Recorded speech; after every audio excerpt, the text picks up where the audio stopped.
Pemeriksaan diri dan zikir kepada Allah file dikompilasi dalam bentuk narasi suara tujuan untuk memudahkan saudaraku untuk memahami materi dengan mudah, terutama bagi saudaraku yang mempunyai waktu terbatas untuk membaca karena kesibukan pekerjaan masing-masing. Selamat menonton, semoga bermanfaat bagi kita semua. Jangan lupa klik like, subscribe, and share demi untuk kebaikan bersama. Bab timbangan yang adil di hari perhitungan dan tak akan ada jiwa yang dianiaya telah menempa satu butir kebaikan atau maksiat, kelak pada hari itu akan melihatnya. Di dalam Al-Quran juga tertulis, setiap jiwa akan melihat apa yang diperbuat sebelumnya pada hari perhitungan. Khalifah Umar pernah berkata, tuntutlah pertanggungjawaban dari dirimu sebelum dituntut pertanggungjawabanmu, dan Tuhan berfirman, wahai kaum mukminin, bersabar dan berjuanglah melawan nafsu-nafsumu dan kemudian beristiqamahlah. Semua wali paham bahwa mereka ke dunia ini untuk menyelenggarakan suatu lalu lintas ruhaniyah. Perolehan ataupun kerugian yang menjadi akibatnya adalah surga atau neraka. Oleh karena itu, mereka selalu menatap dengan pandangan waspada kepada badan mereka yang berkhianat, bisa menyebabkan mereka menderita kerugian besar. Oleh karena itu, hanya orang-orang bijaksana sajalah yang setelah salat subuhnya menghabiskan 1 jam penuh untuk mengadakan perhitungan ruhaniyah dan berkata kepada jiwanya, wahai jiwaku, engkau hanya mempunyai 1 hidup. Tidak satu pun saat yang telah lewat bisa dikembalikan, karena dalam perbendaharaan Allah jumlah nafas bagianmu sudah tertentu dan tidak bisa ditambah. Ketika kehidupan telah berakhir, tidak ada lagi lalu lintas ruhaniyah yang mungkin kau peroleh. Karena itu, apa yang bisa kau kerjakan, kerjakanlah sekarang. Perlakuan hari ini sedemikian rupa seakan-akan hidupmu telah kau habiskan sama sekali dan bahwa hari ini adalah hari tambahan yang dianugerahkan kepadamu oleh rahmat Tuhan Yang Maha Kuasa. Kekeliruan apalagi yang lebih besar daripada menyia-nyiakannya pada hari kebangkitan seseorang akan mendapati seluruh jam-jam hidupnya terjajar seperti satu deret lemari perbendaharaan. Pintu salah satu lemari itu akan terbuka dan akan tampak penuh dengan cahaya. Hal itu mencerminkan saat yang dihabiskan untuk melakukan kebaikan. Hatinya akan dipenuhi dengan kegembiraan sedemikian besar sehingga sebagian daripadanya saja sudah akan membuat penghuni neraka melupakan api itu. Pintu lemari yang kedua akan terbuka, di dalamnya gelap pekat dan dari dalamnya terpancar bau tidak enak, yang menyebabkan setiap orang menutup hidungnya. Itu mencerminkan saat-saat yang dihabiskan untuk terbuat maksiat. Ia akan merasakan takut yang sedemikian besar sehingga sebagian daripadanya saja sudah akan segera membuat penghuni surga gelisah dan memohon rahmat. Pintu lemari yang ketiga pun terbuka, di dalamnya tampak kosong, tak ada cahaya, tidak pula gelap. Ini mencerminkan saat-saat yang tidak dipakai untuk melakukan kebaikan maupun maksiat. Waktu itu ia akan merasa sangat menyesal dan bingung laksana seorang yang memiliki harta banyak, tapi menyia-nyiakannya atau membiarkannya lepas begitu saja dari genggamannya. Jadi, seluruh rangkaian saat-saat hidupnya akan dipertunjukkan satu demi satu di depan matanya. Lantaran itu, seseorang mesti berkata kepada jiwanya setiap pagi, Allah telah memberimu khazanah 24 jam. Berhati-hatilah agar engkau tidak kehilangan satu pun di antaranya, karena engkau tidak akan mampu menahan penyesalan yang akan mengikuti kerugian seperti itu. Para wali telah berkata, sekalipun, misalnya, Allah akan mengampuni Anda yang menyia-nyiakan kehidupan, Anda tidak akan bisa mencapai tingkatan orang-orang saleh dan mesti akan menyesali kerugian Anda. Oleh karena itu, awasilah dengan ketat lidah Anda, mata Anda dan segenap anggota tubuh Anda, karena masing-masing daripadanya mungkin menjadi pintu gerbang menuju neraka. Ucapkanlah pada badan Anda, jika engkau memberontak, sesungguhnya aku akan menghukummu karena meskipun badan itu keras kepala, ia mampu menerima perintah dan bisa dijinakan dengan keprihatinan. Itulah tujuan pemeriksaan diri, dan Nabi SAW telah berkata, kebahagiaan itu bagi orang yang sekarang mengerjakan amal-amal yang akan memberikan keuntungan baginya setelah mati, Sekarang sampailah kita pada zikrullah yang berarti ingatnya seseorang bahwa Allah mengamati seluruh tindakan dan pikirannya. Orang-orang hanya melihat penampilan luar, sementara Allah melihat keduanya, yang di luar maupun yang di dalam diri manusia. Orang yang benar-benar mempercayai hal ini akan mampu mendisiplinkan wujud luar maupun wujud dalamnya. Jika ia menyangkal hal ini, maka ia adalah seorang kafir, dan jika sementara mempercayainya dia bertindak bertentangan dengan kepercayaannya itu, maka dia telah melakukan kesalahan berupa bersikap angkuh yang paling parah. Suatu hari seorang Habsy datang kepada Rasulullah dan berkata, "Wahai Rasulullah, saya telah melakukan banyak dosa. Mungkinkah tobat saya bisa diterima?" Nabi menjawab, "Ya." Kemudian sang Habsy berkata, "Wahai Rasulullah, setiap saya melakukan dosa, adakah Tuhan benar-benar melihatnya ya?" Jawab beliau. Sang Habsy pun melontarkan pekikan dan kemudian jatuh tak sadar. Sebelum seseorang benar-benar yakin akan kenyataan bahwa ia selalu berada di dalam pengamatan Allah, tidak mungkin ia bertindak di jalan yang benar.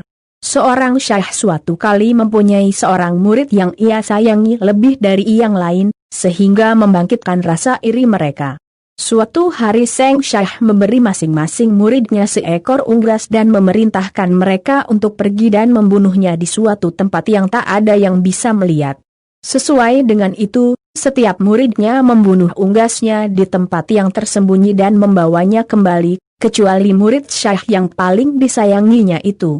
Ia membawa kembali unggas itu dalam keadaan hidup seraya berkata, "Saya tak bisa menemukan tempat seperti itu, karena Allah selalu melihatku di mana-mana." Sang syekh pun berkata kepada muridnya yang lain, "Sekarang kamu tahu tingkatan anak muda ini.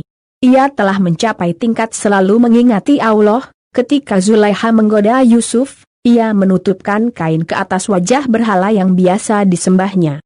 Yusuf berkata kepadanya, "Wahai Zulaikha, aku malu di hadapan seonggokan batu, maka tidakkah aku mesti malu di hadapan Dia yang menciptakan 7 langit dan bumi?" Satu kali seseorang datang kepada Wali Junaid dan berkata, "Saya tidak bisa menahan pandangan mata saya dari melihat hal-hal yang menggairahkan. Apa yang mesti saya perbuat?" Jawab Junaid, "Dengan mengingat bahwa Allah melihatmu jauh lebih jelas daripada kamu melihat orang lain." Di dalam hadits qudsi tertulis bahwa Allah berfirman, "Surga itu bagi orang-orang yang sempat berkeinginan untuk mengerjakan dosa tapi kemudian ingat bahwa mataku ada di atas mereka dan kemudian mereka menahan diri." Abdullah bin Dinar meriwayatkan bahwa suatu kali ia berjalan bersama Khalifah Umar di dekat Makkah ketika bertemu seorang anak laki-laki penggembala sedang menggembalakan sekawanan domba.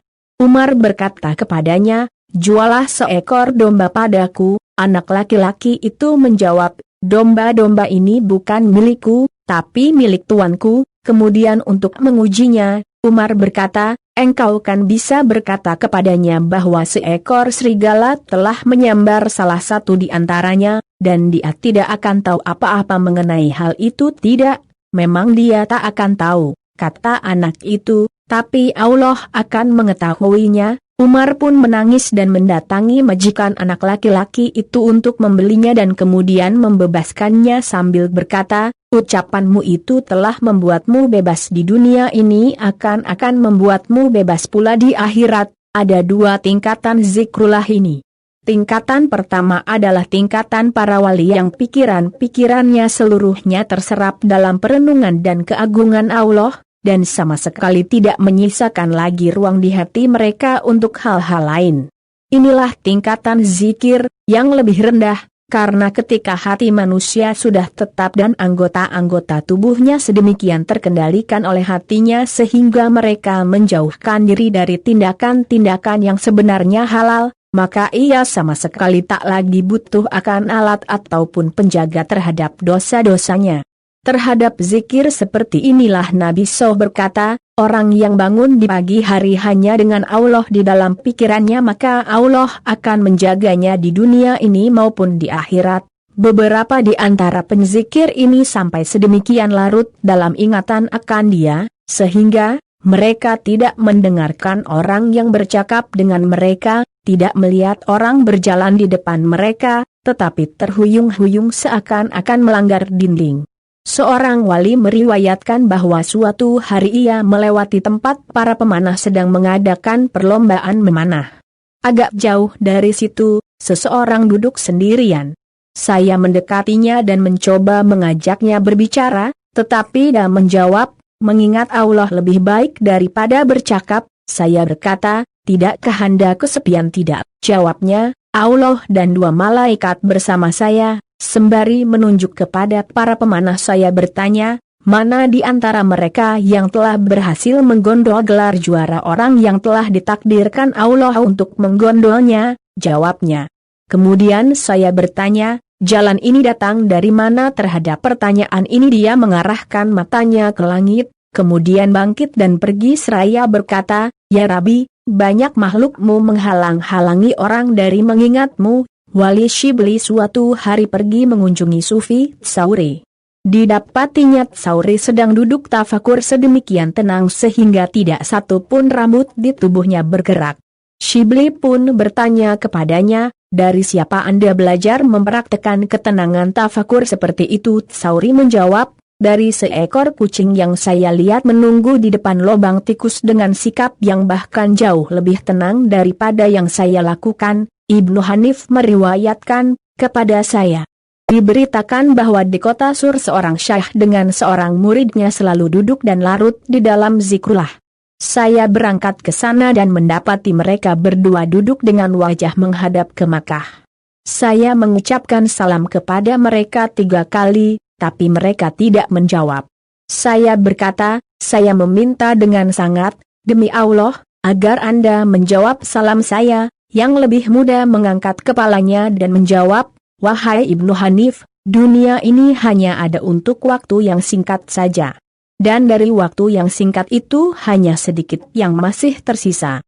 Anda telah menghalang-halangi kami dengan menuntut agar kami membalas salam Anda. Ia kemudian menundukkan kepalanya kembali dan diam.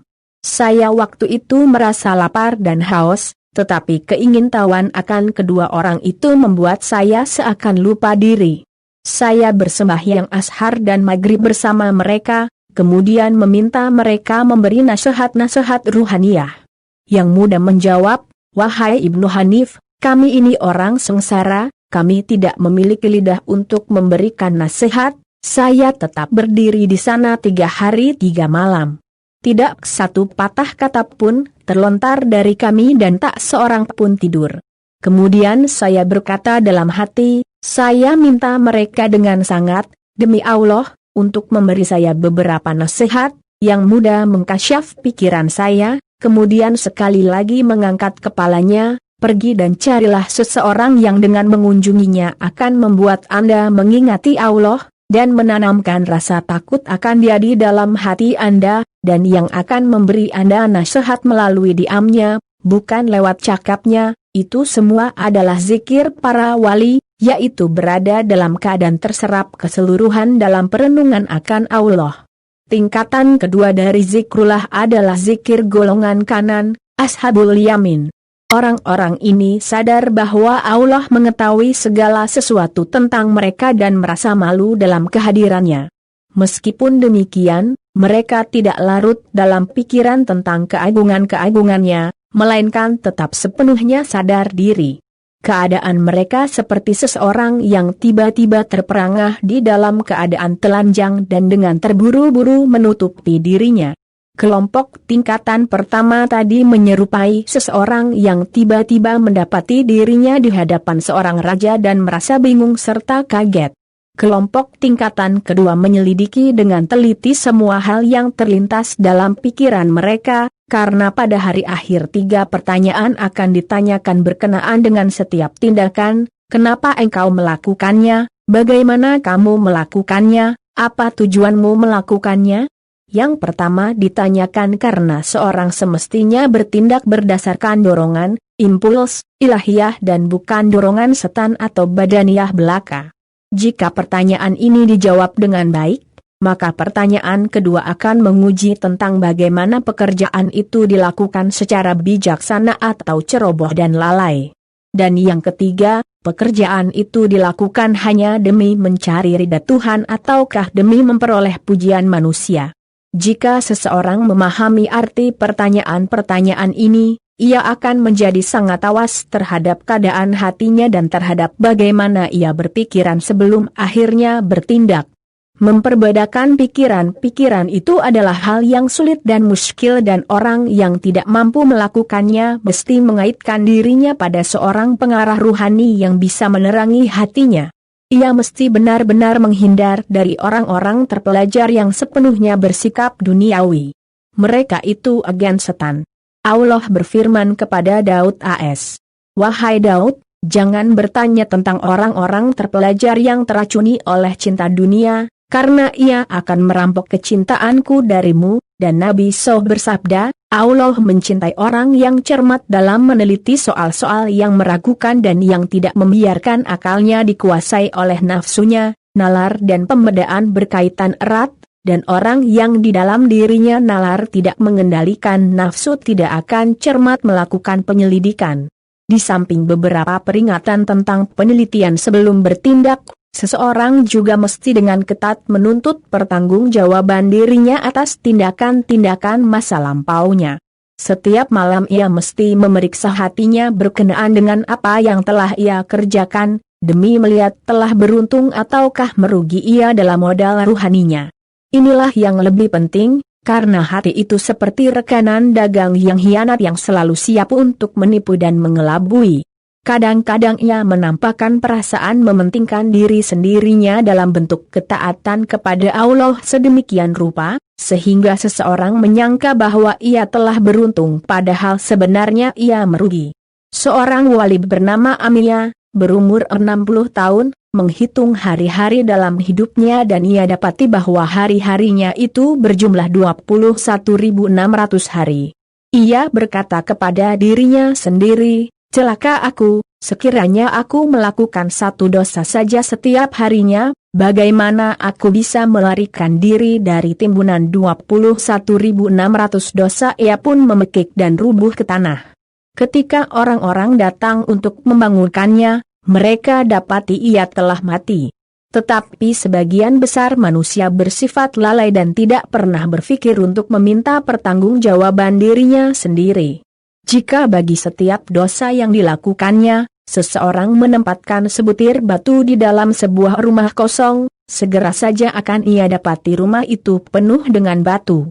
Jika malaikat pencatat menuntut upah darinya bagi pekerjaan menuliskan dosa-dosanya, maka semua uangnya akan cepat sirna. Orang menghitung biji tasbih dengan rasa puas diri setiap kali mereka selesai menyebut nama Allah, tetapi mereka tidak mempunyai tasbih untuk menghitung kata-kata sia-sia yang tak terbilang banyaknya yang telah mereka ucapkan. Oleh karena itu, Khalifah Umar berkata, timbang benar-benar kata-kata dan tindakan-tindakanmu sebelum semuanya itu ditimbang pada saat pengadilan nanti. Ia sendiri sebelum beristirahat pada setiap malamnya biasa memukul kakinya dengan disertai rasa ngeri kemudian berseru, apa yang telah kau lakukan hari ini? Abu Talha suatu kali salat di sebuah kebun korma ketika menampak seekor burung indah yang melintas menyebabkannya salah hitung jumlah sujud yang telah dilakukannya. Untuk menghukum dirinya karena kelalaiannya ini, ia memberikan kebun kormanya kepada orang lain. Wali-wali seperti itu tahu bahwa sifat indrawi mereka cenderung untuk tersesat. Oleh karena itu mereka mengawasi dengan ketat dan menghukumnya untuk setiap kesalahan yang dilakukannya. Jika seseorang mendapati dirinya bebal dan menolak sikap cermat dan disiplin diri, ia mesti selalu bersama-sama dengan seseorang yang cakap dalam praktek-praktek seperti itu agar ia tertulari entusiasme sang ahli tersebut. Seorang wali biasa berkata, jika saya ogah-ogahan dalam melakukan disiplin diri, saya menatap Muhammad ibn Wasi, dan memandangnya saja sudah akan menyalakan kembali semangat saya, paling tidak untuk seminggu. Jika seorang tidak bisa menemukan teladan sikap cermat seperti itu di sekitarnya, maka baik baginya untuk mempelajari kehidupan para wali. ia juga mesti mendorong jiwanya. Wahai jiwaku, kau anggap dirimu cerdas, dan marah jika disebut tolol. Lalu sebetulnya kau ini apa? Kau persiapkan pakaianmu untuk menutupi dirimu dari gigitan musim dingin, tapi tidak kau persiapkan diri untuk akhiratmu.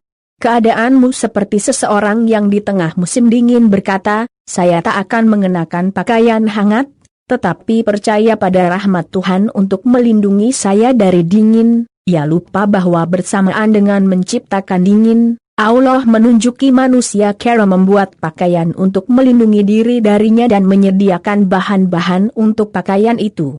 Ingatlah juga, wahai diri, bahwa hukumanmu di akhirat bukan karena Allah marah pada ketidaktaatanmu, dan jangan berpikir, bagaimana mungkin dosa saya mengganggu Allah. Nafsumu sendirilah yang akan menyalakan kobaran neraka dalam dirimu. Makanan tidak sehat yang dimakan seseorang menimbulkan penyakit pada tubuh orang itu, bukan karena dokter jengkel kepadanya karena melanggar nasihat-nasihatnya. Celakalah kau, wahai diri, karena cintamu yang berlebihan kepada dunia. Jika kau tidak percaya pada surga dan neraka, bagaimana mungkin kau percaya pada mati yang akan merenggut semua kenikmatan duniawi dirimu dan menyebabkan kau menderita oleh perpisahan itu sebanding dengan keterikatanmu pada kenikmatan duniawi itu? Kenapa kau dicipta setelah dunia?